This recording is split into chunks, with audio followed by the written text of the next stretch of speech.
এই তেজপাতা দিলাম, এই শুকনো লঙ্কা দিলাম, এই গোটা গরম মশলা দিয়ে দিলাম রসুন বাটা, আদা বাটা, জিরে বাটা, সব বাটাই দিয়ে দিচ্ছি।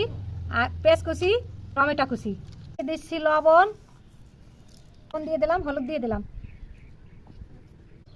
আমি আর দিয়ে দেবো এই গোটা রসুন দিয়ে দিচ্ছি, গোটা দেবো দেখে। আর দিয়ে দেবো আমি সর্ষের তেল,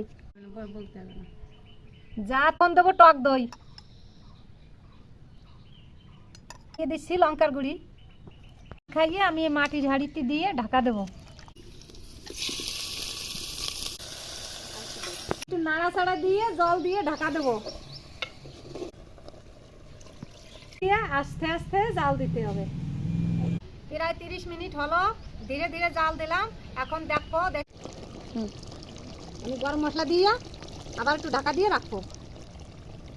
আজকে নাতি খাইয়ে কবে যে মজা আছে, খুব মজা ঠাকুমা।